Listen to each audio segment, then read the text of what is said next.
जब से गोरी तू जवान भइल बाड़ू, का कहीं गजबे समान भइल बाड़ू।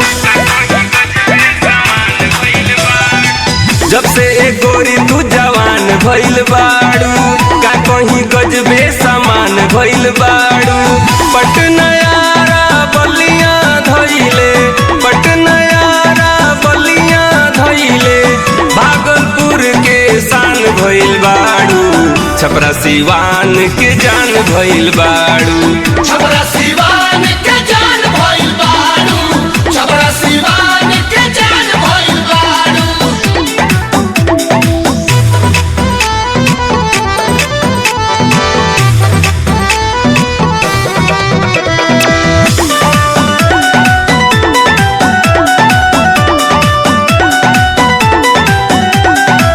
मार के मुस्की हिलौलू महाराजगंज, अइलू तो चल गइल गोली गोपालगंज। मार के मुस्की हिलौलू महाराजगंज, अइलू तो चल गइल गोली गोपालगंज। देवरिया भटनी मऊ धइले, देवरिया भटनी मऊ धइले, गोरखपुर के आन भइल बाड़ू। छपरा सिवान के जान भइल बाड़ू, छपरा सिवान के जान भइल बाड़ू, छपरा सिवान के जान भइल बाड़ू।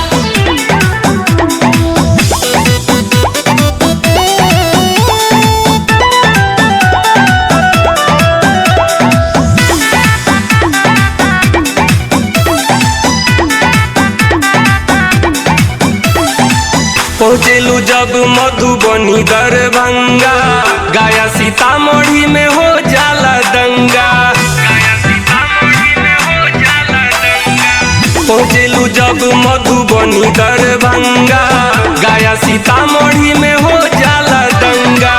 बेतिया मोतिहारी धइले, बेतिया मोतिहारी धइले, मुजफ्फरपुर के ईमान भइल बाड़ू। छपरा सिवान के जान भइल बाड़ू, छपरा सिवान के जान भइल बाड़ू, छपरा सिवान के जान भइल बाड़ू।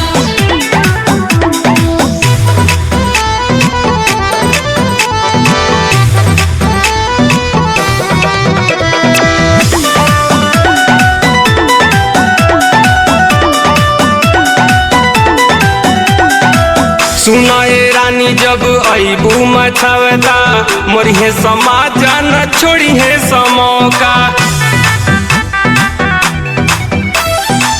सुनाए रानी जब अइबू मछवता, मोरिहे समाज न छोड़िहे समौका। कहेले प्रेमी ये रानी तू, कहेले प्रेमी ये रानी तू, बनारस के मीठा पान भइल बाड़ू। छपरा सिवान के जान भइल बाड़ू, छपरा